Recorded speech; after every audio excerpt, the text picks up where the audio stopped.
Most women don't realize they're bleeding until someone touches the wound, not with love, but with absence. He stops calling, he pulls away, he ghosts. He leaves her on read with no explanation but the deafening silence. And in that moment, she's no longer a grown woman, she's a little girl again.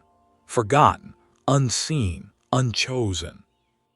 And if you stay until the end of this story, you'll understand that his silence was never about his value. It was always about the echo inside yours. There are wounds that don't scream.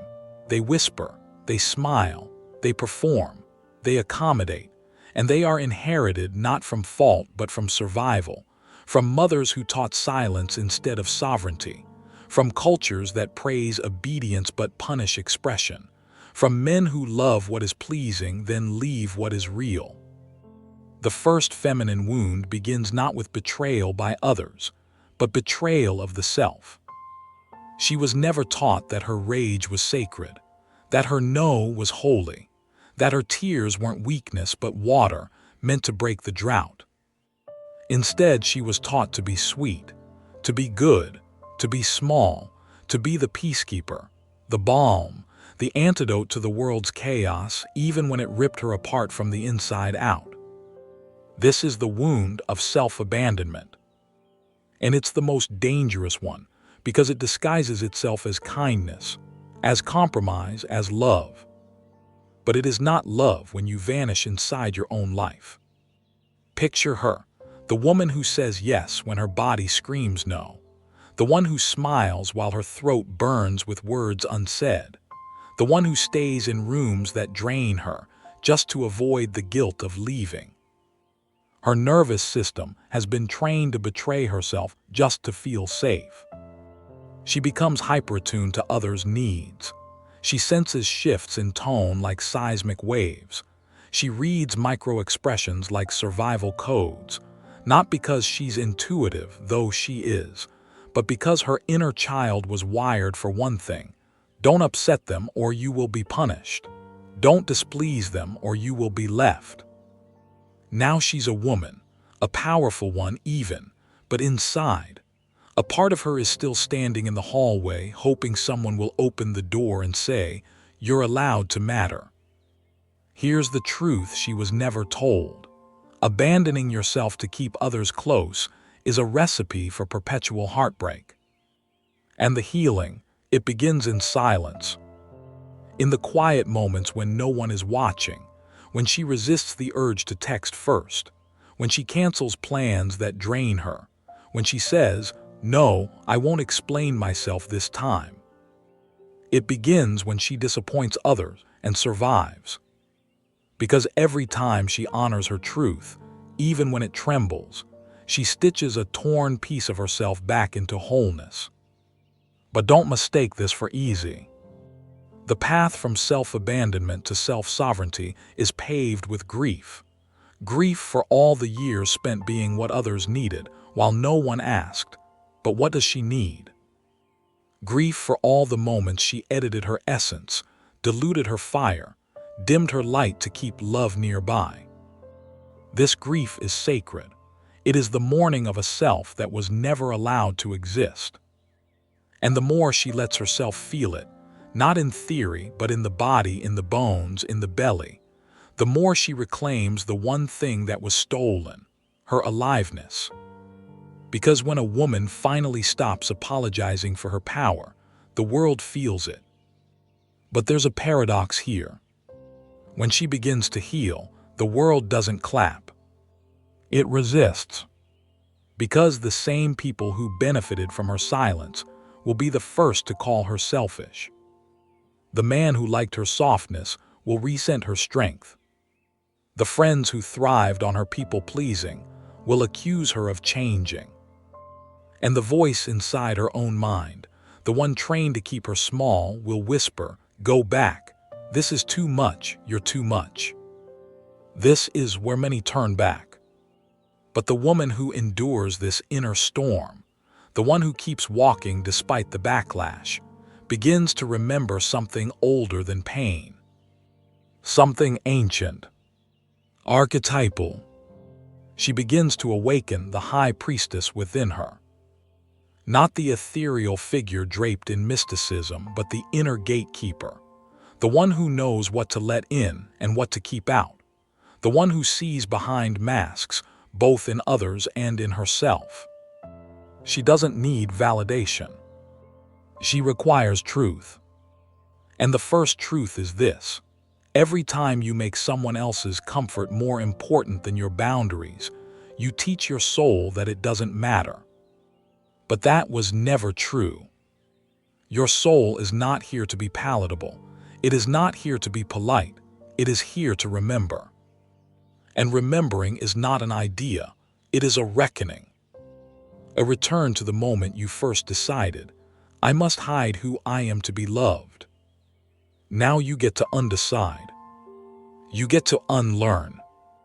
You get to return, not to the girl you were, but to the woman you were meant to become. And that woman, she doesn't chase. She doesn't explain. She doesn't shrink. She stands fully, fiercely, unapologetically. Because the feminine wound of self-abandonment only heals when the sacred feminine returns to the body.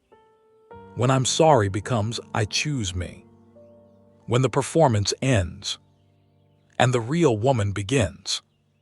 Some women are never taught to own their radiance. They're taught to ration it.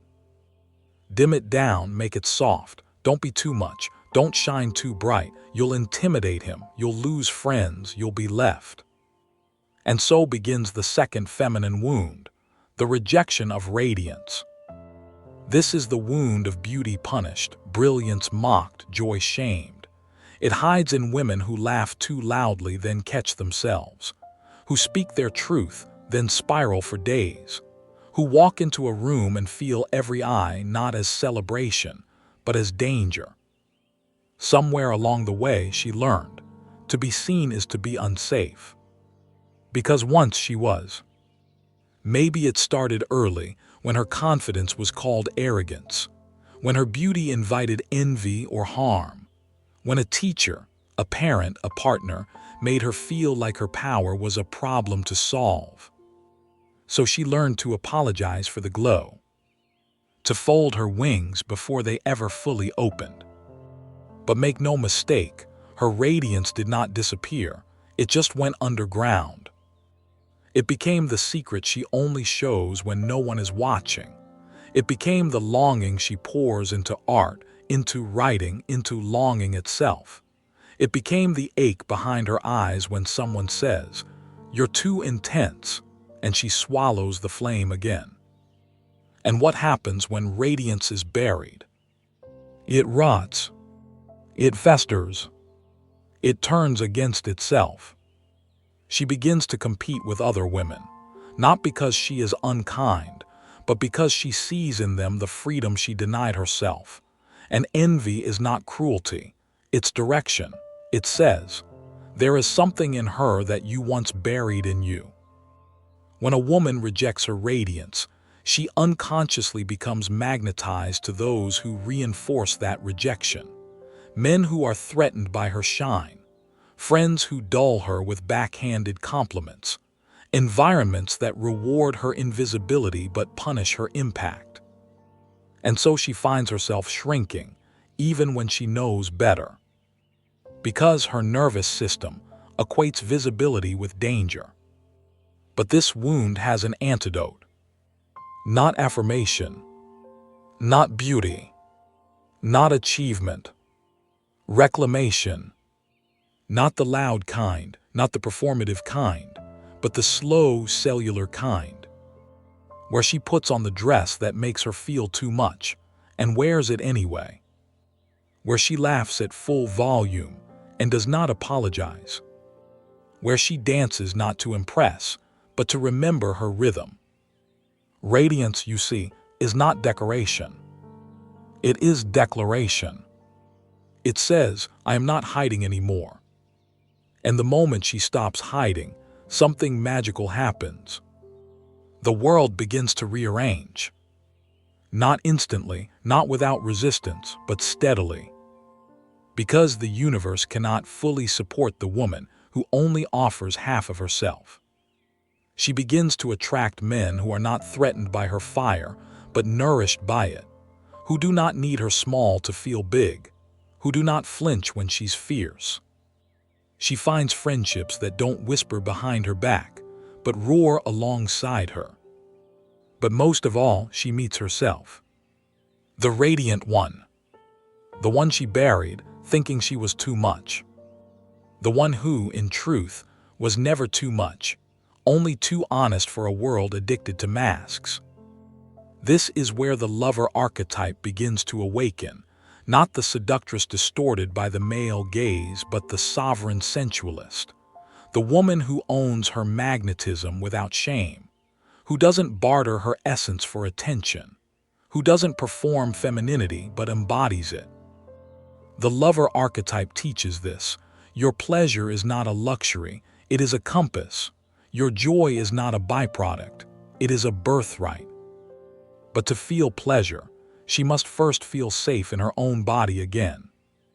That's the hidden layer of this wound, because to be radiant is to be seen, and to be seen is to be exposed, and exposure once upon a time hurt her. So now healing looks like safety. Not just in theory, but in tissue. It's walking into a room and staying inside her body, even when she's looked at. It's speaking her truth and breathing through the aftershock. It's learning to hold her own gaze in the mirror, not with critique, but with reverence.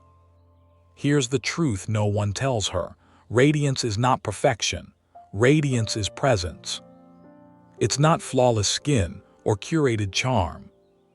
It's the way her soul speaks before she does. It's the energy of a woman who knows she is worthy, not because someone said so, but because she decided. And that decision, it changes everything. Because once a woman chooses herself, fully, deeply, audaciously, no one gets to choose her value again. Not a man, not a culture, not even her past. And here's the twist. The more she owns her radiance, the more other women remember theirs. That's the secret power of feminine embodiment. It doesn't just heal the self. It heals the collective. But only when one woman dares to say, I will no longer dim myself for your comfort. I will no longer carry your shame as my silence. I will no longer be beautiful in the way you demand. I will be beautiful in the way I am. Because that is sacred rebellion. That is mythic courage. That is feminine sovereignty reclaiming its throne. And from that throne, she does not beg to be seen. She is seen, not because she asked, because she remembered. Some women carry a silence so ancient, it echoes louder than their voice ever could. It's the silence of a girl who spoke her truth once and was punished for it. It's the silence of a woman who dared to express a boundary and was called difficult. It's the silence of every feminine soul who once screamed through tears, through fists, through trembling breath, and was met with indifference. This is the third feminine wound, the silencing of intuition. She wasn't just taught to doubt her feelings, she was trained to disown them. From early on, she was handed a script. Be agreeable, be logical, be pleasing, don't be too emotional. Don't trust that gut feeling, it's just in your head. But it was never just in her head. It was in her belly, the tightening before a wrong decision. It was in her throat, the lump before a necessary truth. It was in her chest, the ache before a betrayal she couldn't explain. The wound of silenced intuition turns a woman into a stranger inside her own skin. She second-guesses herself. She analyzes until she's paralyzed. She seeks advice from people who don't live in her body, hoping they'll give her permission to know what she already knows. And beneath that pattern, fear. because somewhere deep down she remembers, knowing is dangerous. To know is to see. To see is to confront. And confrontation in her world was not survival. So she buried the knowing, wrapped it in logic, coated it with politeness, distracted it with productivity, until one day she forgot that she ever had it. But it didn't leave. Intuition doesn't die, it waits. It waits in the quiet moments, right before sleep, when the noise fades. It waits in the pit of her stomach when something feels wrong. It waits in the ache behind her eyes when she pretends everything is fine. And sometimes it waits in the form of illness, a body screaming what the voice won't say. This is not weakness. This is wisdom unexpressed. Jung once spoke of the unconscious as a sea, vast and alive. A woman's intuition is not a shallow thought, it is that sea. It is the unseen current beneath her every decision. When ignored, it turns into chaos. When honored, it becomes clarity. But to honor it, she must first retrieve it. She must become the oracle once more, not a fortune teller but a truth keeper. The oracle archetype lives in every woman. She is the one who knows without knowing how she knows, the one who sees through masks, who hears the hidden meaning behind words, who walks into a room and feels the unspoken energy like it was her own skin. She is often dismissed, laughed at, gaslit. But she is never wrong. The oracle is not loud. She doesn't argue. She doesn't beg to be believed. She simply knows. And that knowing is terrifying to a world built on control. Because a woman who trusts herself cannot be manipulated. She doesn't ask a man if he loves her. She feels the dissonance when his words don't match his energy.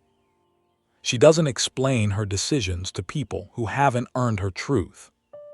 She doesn't override her gut in favor of someone else's logic. She just knows. And that knowing is sacred. But regaining it is not easy. Because to reclaim intuition, she must confront the parts of herself that colluded in the silencing. She must face the moment she betrayed her body to gain approval. She must forgive the version of herself that stayed, even when everything inside screamed to leave. And she must walk back into the temple of her own wisdom, not with guilt, but with reverence. Reclamation begins in the body, not the mind. The mind will always seek proof. The body already knows. So she learns to listen again. To the goosebumps on her skin. To the weight in her chest when something is off. To the tears that rise out of nowhere, not as weakness but as messages. She stops asking, "Is this crazy?" She starts asking, "Where is this coming from?" She learns to differentiate fear from knowing. Fear is loud, knowing is calm. Fear asks for permission, knowing simply speaks. And the more she listens, the more the voice returns. Not as a shout, but as a whisper. Steady, unapologetic, undeniable. And slowly, the old patterns begin to crumble. She no longer tolerates confusion as connection. She stops romanticizing the man who made her doubt herself. She no longer entertains friendships that drain her clarity. Because she has become the authority. Not in dominance, in discernment. And that discernment, it changes her world. She starts to feel safe inside herself. She trusts the quiet before the storm. She moves away from chaos, not because it's wrong, but because it's not hers. And in that stillness, something awakens. Her energy, not as a performance, as presence. The woman who reclaims her intuition does not need to prove. She becomes the proof. She doesn't need loud, defenses, her calm is the boundary. She doesn't explain her worth, it radiates. Because she knows. And the world may resist her knowing. But it cannot unmake it. It cannot reverse the truth of a woman who has remembered herself. So she stands, not louder, truer. And in that truth, the oracle rises. If a man withdraws, the wounded woman asks, "What did I do wrong?" But the healed woman asks, "Why did I make his approval my mirror in the first place?" This is the fourth feminine wound, the addiction to external validation.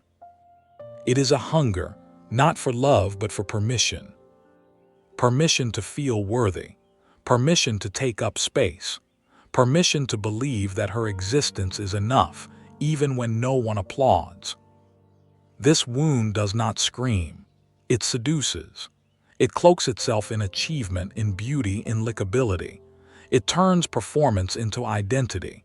It makes her so good at being what others want, she forgets what she ever wanted for herself. And that forgetfulness, it's not accidental. It's inherited. It's encoded in generations of women taught that to be valuable, they must be useful. That to be loved, they must be pleasing. That to belong, they must be less. Less loud, less messy, less powerful. She internalizes it early, when a teacher praises her for being quiet while the boys shout, when a parent withdraws love in silence and she learns to win it back with obedience, when a boyfriend rewards her self-sacrifice, not her self-expression. And so she becomes a master of adaptation. She reads rooms before she reads herself. She changes shape depending on who is watching. She smiles even when her soul is burning. But inside a truth simmers. No amount of approval ever satisfies a woman who's abandoned herself to earn it. Because external validation is a drug with a short half-life. It soothes the ache but never heals it. It keeps her chasing likes, compliments, promotions, male attention, but always just out of reach of peace. And the deeper tragedy, she becomes addicted to the chase itself. She calls it ambition. She calls it love, but it's just the same ache recycled in different costumes. Even in relationships, she doesn't love, she proves. She proves she's low maintenance. She proves she's supportive. She proves she's enough. She gives more than she receives. She apologizes for wanting. She over-explains when she's hurt. Because she's not relating, she's auditioning. This is not vanity, this is survival. But survival is not sovereignty. And one day something breaks. Maybe it's the relationship that ends, even though she gave her all. Maybe it's the job that never feels fulfilling, no matter how high she climbs.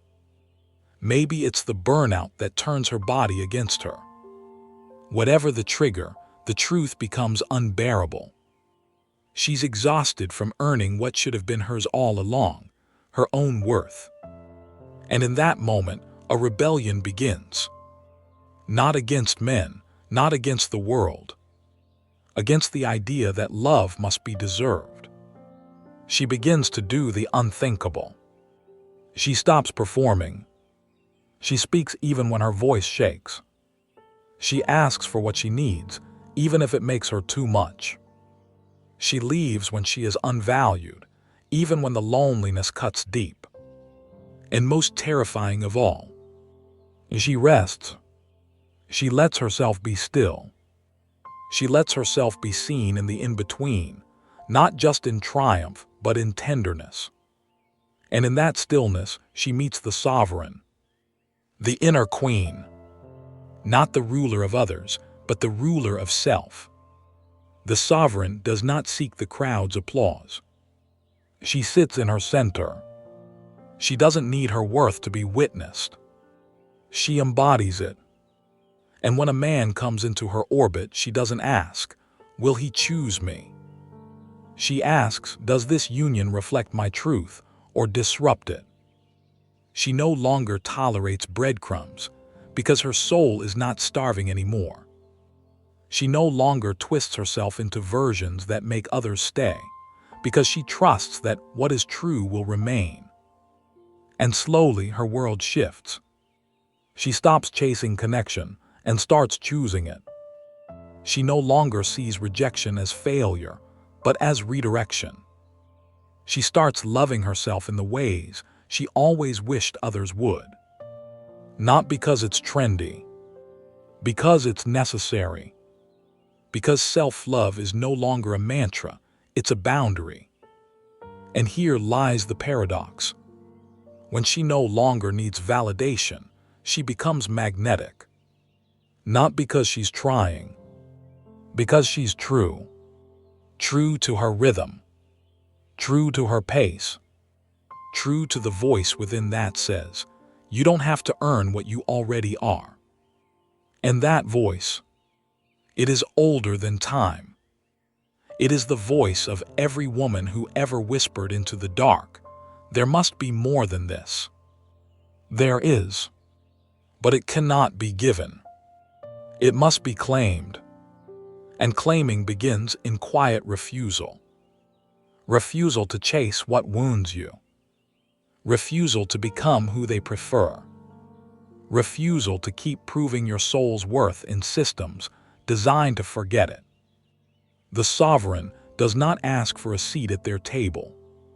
She builds her own. And when she sits there, whole and unhurried, the world reconfigures around her presence. Not because she demanded it, because she remembered. A woman who knows her worth never begs. She blesses. She becomes. She belongs to herself first. Some women live their entire lives inside a cage they can't see, but always feel. It's not made of bars or chains. It's made of roles, of shoulds, of unspoken contracts passed from one feminine body to another. Be the caregiver, be the emotional anchor, be the one who makes it all okay, even when nothing is. This is the fifth feminine wound, the burden of over-responsibility. It's a weight placed on her shoulders before she ever understood its name. A silent agreement that her value lies in fixing, soothing, managing the chaos around her, even if it costs her everything within. She becomes the emotional janitor, the unpaid therapist, the one who stays awake worrying while others sleep peacefully in the mess they made. She absorbs energy like a sponge, thinking it's love. She anticipates needs before they're spoken, thinking it's care. She cleans up the emotional aftermath of other people's wounds, thinking it's compassion. But compassion without boundaries is martyrdom. And martyrdom is not holy, it's a slow erasure. She becomes the woman everyone leans on, but no one checks on. The one who holds space for others, but rarely finds room for herself.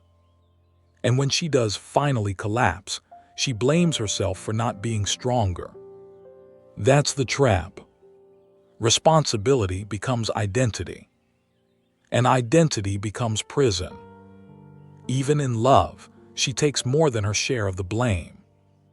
When he withdraws, she wonders if she asked for too much. When he cheats, she asks what she lacked. When he breaks, she tries to be the glue. But a woman is not glue. She is not scaffolding. She is not a balm for broken men. She is not a mother to her lover. She is a sovereign soul. But she's forgotten that. Because this wound runs deep. It tells her that letting go means failure. That if she doesn't hold it all together, everything will fall apart. What no one told her is this. Sometimes things need to fall apart. Sometimes relationships crumble because they were built on imbalance. Sometimes chaos is the beginning of truth. And sometimes the most loving act is to say, "This is not mine to carry." But to get there, she must face a terrifying truth. She has used responsibility as a shield from intimacy. Because if she's always managing others, she never has to reveal her own needs. If she's always the strong one, she never has to risk the vulnerability of being held. And deep down, she fears that if she stopped giving, no one would stay. So she gives, and gives, and gives, until there is nothing left. But one day, something breaks. Maybe it's the panic attack she can't explain. Maybe it's the numbness that won't lift. Maybe it's the sudden rage that shocks her, uncharacteristic but undeniably hers. This is not dysfunction. This is a threshold. The body refusing to be a landfill for unmet needs. The soul saying, "Enough." And when she listens, truly listens, something remarkable begins to happen. She reclaims the word no. Not with apology, with clarity. She stops offering herself as an emotional dumping ground. She starts discerning between empathy and enmeshment. She chooses rest over constant readiness. And the people around her, some will leave, because they were only ever drawn to her light when it warmed them, not when it shone with discernment. Let them. The ones who remain are mirrors of her new truth. Not codependence. Equals. This is where the mother archetype is reborn. Not as the overgiver, as the nurturer of self. She becomes the mother she never had. The one who says, "You don't have to do it all." The one who whispers, "You are safe even when you are still." The one who knows that care begins within, not without. And in this reclamation, something unexpected blooms. Softness, not as weakness, as power. Because when a woman tends to herself first, her love becomes deeper, not smaller. She no longer loves out of guilt. She loves out of overflow. And she no longer tolerates love that only takes. She has tasted reciprocity. And she refuses to go back. Now she checks in with herself before she checks on others. She holds herself when no one else can. She no longer waits for someone to rescue her from her exhaustion. She becomes the sanctuary. And in that sanctuary, she discovers peace. Not the peace of perfection, the peace of alignment, where her yes is sacred and her no is final, where she can hold the world, but chooses only to hold what honors her. And in that choice, she remembers. She was never here to carry it all. She was here to carry the truth. And now she does. Some women don't just fear abandonment, they expect it. Not because they are broken, because once they were left before they even knew what staying meant. This is the sixth feminine wound, the fear of being too much and not enough. Two sides of the same wound. Too emotional, too needy, too sensitive, too strong. And T somehow not beautiful enough, not calm enough, not successful enough, not worthy enough to stay for. It's a paradox she carries in her bones.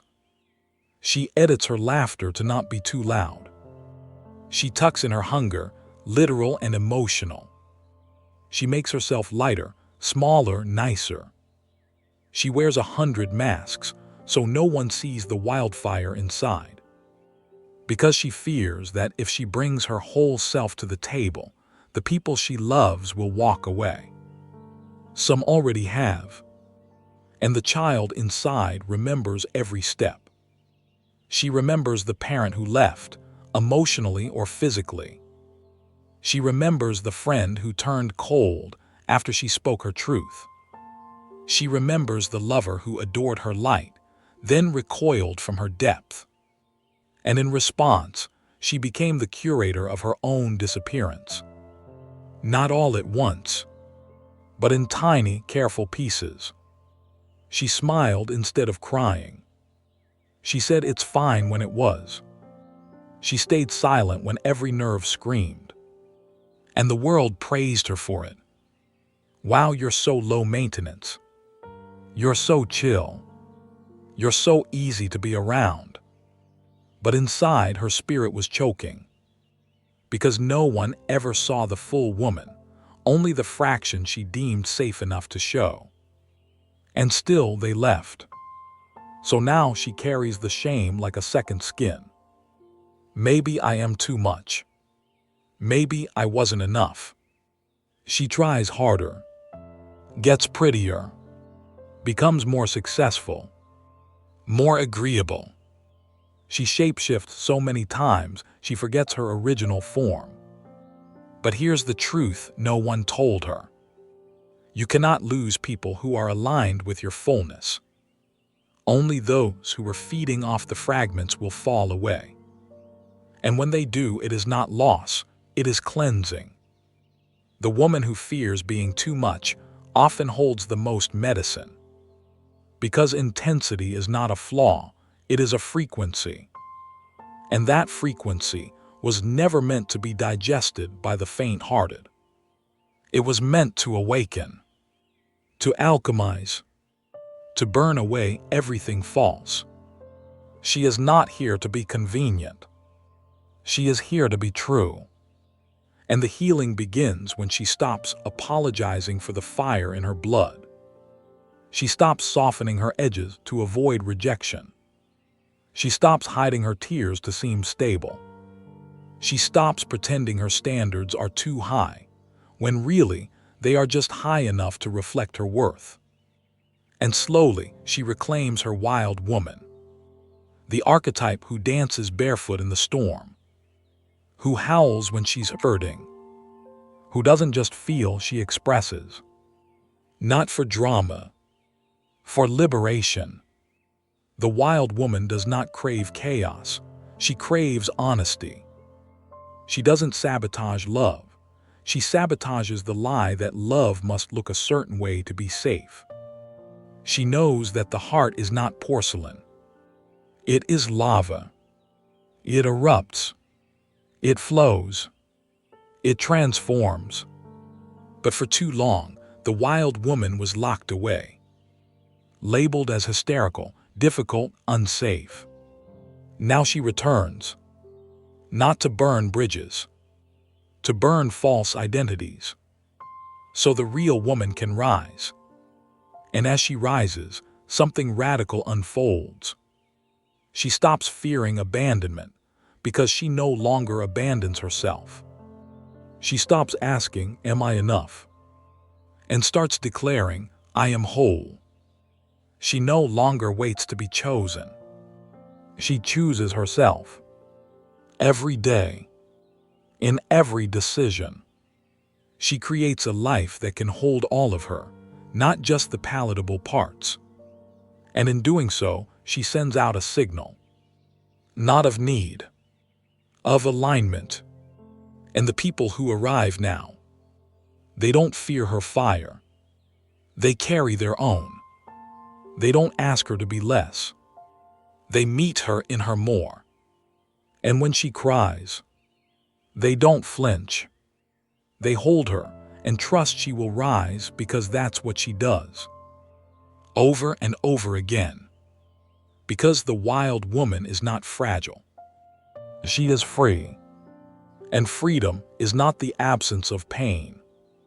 It's the presence of truth. And now she lives in truth. She speaks it.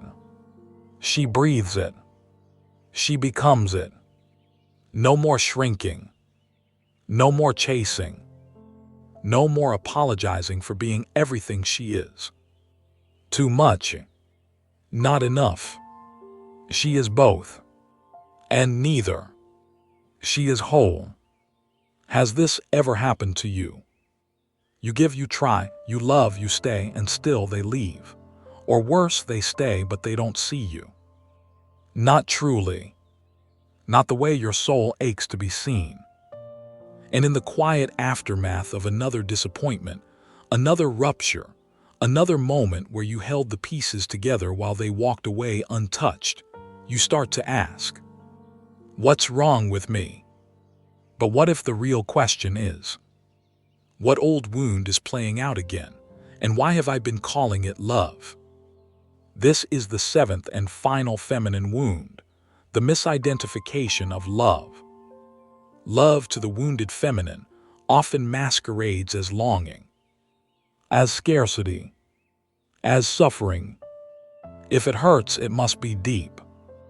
If he pulls away, it must mean you need to do more. If you're anxious, it must be because you're attached. But what if that feeling in your chest isn't love? What if it's recognition?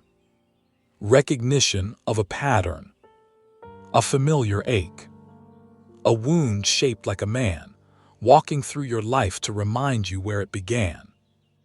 You see, when love is modeled as inconsistency, neglect, or conditional acceptance, it rewires the nervous system to seek what hurts. It eats attraction to the unavailable, devotion to the distant, loyalty to those who make you doubt your own worth. And that's not because you're broken. It's because, at some point, your survival depended on making dysfunction feel like home. So now, love feels more like a test than a sanctuary. You try to prove you're enough for someone to stay. But what you're really trying to do is rewrite the original wound. To get it right this time. To finally be chosen by someone who reminds you of the one who didn't. This is not your fault, but it is your work. Because the longer you confuse anxiety with love, the longer you will call wounds by the name of desire. And the healing, it's not found in another person. It's found in the moment you choose to stop abandoning yourself for a version of love that was never love at all. The moment you stop answering texts that make you question your value. The moment you stop shrinking to stay inside someone's small idea of who you should be. The moment you stop performing for crumbs of attention and start demanding the feast of full presence. In that moment, a death occurs. Not of your heart, but of the illusion. The illusion that love must be earned. The illusion that your worth is tied to being chosen. The illusion that if you fix yourself enough, someone else will finally love you right. But love that must be earned through performance will always lead to collapse. Because real love doesn't require you to disappear. It invites your full presence. And that kind of love, it begins when you return to yourself. When you become the woman who no longer negotiates her needs. Who no longer accepts silence as clarity. Who no longer mistakes intensity for intimacy. And in her place rises something rare. Something sovereign. A woman who is not defined by who stayed or who left. A woman who doesn't just survive her wounds, but transforms them. Each wound becomes an initiation. Self-abandonment becomes self-devotion. Rejection of radiance becomes unapologetic expression. Silenced intuition becomes embodied knowing. External validation becomes internal worth. Over-responsibility becomes sacred boundaries. The fear of being too much becomes the roar of authenticity. And misidentified love, it becomes the deepest form of discernment. Because she no longer asks, does he love me? She asks, does this love honor me? And if it does, she walks away, not in bitterness but in power. Because her path is no longer paved by fear. It is carved by remembrance. She remembers who she was before the world told her who to be. She remembers the softness that never made her weak. She remembers that her body, her truth, her energy are not too much. They are medicine. They are mythic. They are hers. And as she stands in that remembrance, she no longer carries her wounds as shame. She carries them as proof. Proof that she has walked through fire and turned it into light. That she has grieved the girl who had to survive and become the woman who now thrives. That she has taken every scar and woven them into a crown. And now, she does not wait to be chosen. She chooses. She does not perform for love. She is love. She does not explain her worth. She walks in it. And when others ask, "How did you become this?" she smiles. Because she knows. The woman who knows her worth doesn't chase. She chooses.